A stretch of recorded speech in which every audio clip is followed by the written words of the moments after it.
Hello from Becky and me, and welcome to the programme. First tonight, the latest energy project that campaigners have labelled as stupid vandalism, and a county council claiming it will cause irreversible damage. National Grid today revealed its proposed plans for LionLink, which will involve cables being built onshore in areas near Southwold and Walberswick, and a converter station built near Saxmundham. It comes as Suffolk faces other major energy projects, including Sizewell C and Sea-Link, bringing similar underground cable lines to Aldeburgh. Well, National Grid says the project will power millions of homes and bring huge environmental benefits, but many in Suffolk say the plans are just not fit for purpose. Russell Hookey is in Southwold for us this evening. Good evening, Russell. LionLink, well, it's attracted huge opposition, hasn't it?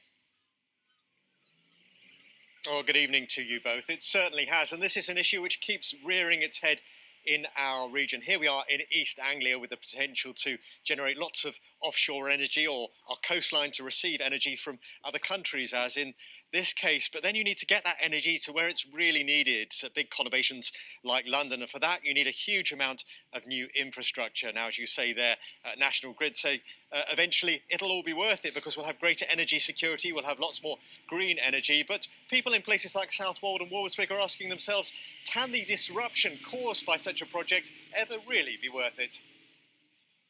By anyone's standards, the stretch of coastline around Southwold and neighbouring Walberswick is among the most scenic in the east. It's the reason so many visitors flock here.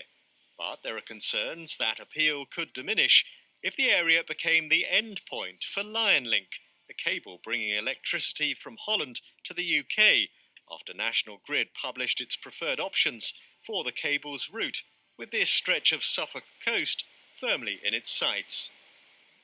Part of the local opposition is because this is being done in such a bungled, ham-fisted and refusing to listen way.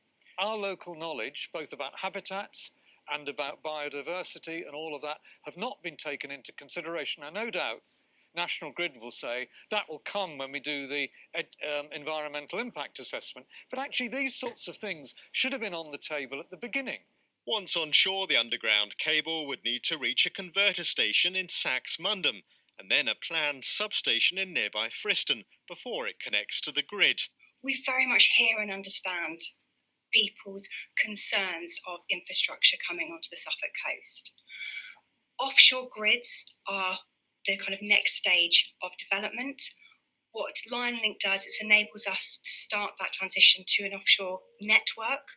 LionLink is being developed separately to another National Grid project, Sea-Link, which would also bring offshore energy through coastal Suffolk, but via a different route.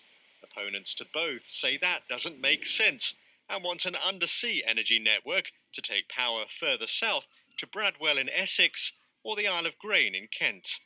They don't have dark skies and total tranquility in places like Tilbury and Grain. And Bradwell is in need of regeneration. Responding to the announcement from National Grid today, Suffolk County Council says the failure of two of the company's offshore projects to coordinate with each other will lead to irreversible damage in some of the county's most important landscapes. It's also accused National Grid of showing a complete lack of respect for Suffolk's coastal communities, and says the plans could result in more than 10 miles of some of the UK's most sensitive landscapes being dug up for cabling. But National Grid says it is listening to communities and is already looking at areas where Sea-Link and LionLink can share infrastructure onshore. Campaigners here say they understand the need for a new energy network, but they say National Grid is pursuing the wrong plans in the wrong places. These plans are ridiculous and they are stupid vandalism and completely unnecessary. There is no mitigation that can compensate for the tourism sector's loss. A pause and rethink now, they claim, would in the long run not only reduce the environmental damage to East Anglia, but better serve the energy needs of the whole UK. Russell Hookey, ITV News in Suffolk.